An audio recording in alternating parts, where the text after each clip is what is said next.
আমরা একটা কথা স্পষ্ট করে বলতে চাই যে জুলাই গণঅভ্যুত্থান অনেক আত্মত্যাগ দাঁড়িয়ে বর্তমান সরকার গঠিত হয়েছে। সরকার গঠনের পুরো প্রক্রিয়াটি যেভাবে হয়েছে সেখানে সর্বসম্মত আলাপ আলোচনা এই প্রক্রিয়ার মধ্যে দিয়ে হয়নি। সেখানে একটা যে বাস্তবতার মধ্য দিয়ে আমরা দেখেছি যারা কিছুটা বিশেষত ছাত্র আন্দোলনের প্রতিনিধিরা এবং সংশ্লিষ্ট যারা ছিলেন তারা এই সরকারকে অন্তর্বর্তী সরকারকে বিদ্যমান সংবিধানের কাঠামোর মধ্যেই কিন্তু গঠন করেছে।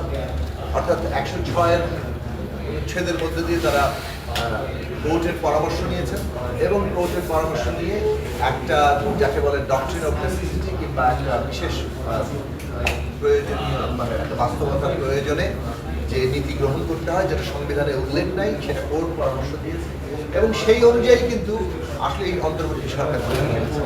কাজে সেই দিক থেকে দেখলে আমরা একটা সংবিধানের কাঠামোর মধ্যেও আছি, যদিও রাজনৈতিক দিক থেকে অনেক ক্ষেত্রে আমাদের কিছু বিশেষ বাস্তবতা আছে, সেই বাস্তবতার সাথেও আমাদের তাল মিলিয়ে চলতে হচ্ছে।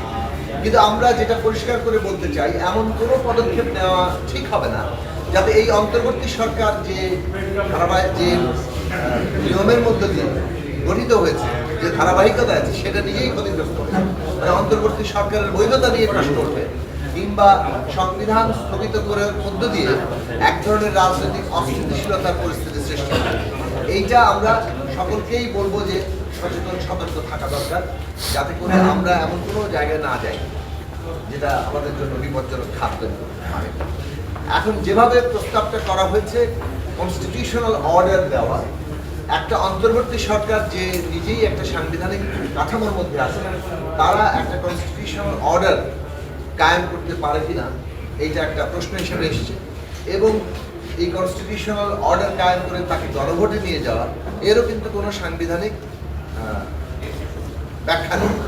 তাহলে এই সাংবিধানিক ব্যাখ্যাটা কোথা থেকে আসবে? তারা বলছেন যে আজকের প্রস্তাব অনুযায়ী যেটা আর্টিকেল 22 যেটা আমাদের জুলাই ঘোষণাপত্র সে অনুযায়ী জুলাই ঘোষণাপত্র আর্টিকেল 22-তে কিন্তু গণতান্ত্রিক নিয়মতান্ত্রিক ব্যবস্থার কথাই বলা হয়েছে। ফলে সেই গণতান্ত্রিক নিয়মতান্ত্রিক ব্যবস্থার মধ্যে আসলে বাস্তবত এইরকম একটি কনস্টিটিউশন অবতীর্ণ হচ্ছি এবং সেই শক্তি পরীক্ষার মধ্য দিয়ে আমরা আসলে আমাদের কি বলে রাজনৈতিক কর্তৃত্বটা কায়েম করতে যাচ্ছি, সেইটা অনিবার্য সংঘাতের দিকে নিতে পারে। ফলে আমাদের দিক থেকে আমরা গত বৈঠকেও প্রস্তাব তুলেছি, আজকের বৈঠকেও আমাদের মূল বক্তব্য এটাই এবং দেশের অন্যান্য স্টেক হোল্ডাররা তারা পারস্পরিক আলাপ আলোচনা করে যথাসম্ভব একটা ঐকমত্যের জায়গায় আমরা পৌঁছাই কিভাবে এই যে আমাদের জুলাই সনদ সেটা বাস্তবায়ন হবে। সেই ঐকমত্যের পথটাই গণতন্ত্রের উত্তরণের পথটা তৈরি করবে, শান্তিপূর্ণভাবে আমরা একটা জায়গায় পৌঁছাতে পারবো, নির্বাচন হবে এবং তার মধ্যে দিয়ে জনগণের ক্ষমতা প্রতিষ্ঠিত হবে এবং জনগণের হাতে ক্ষমতা ফিরবে।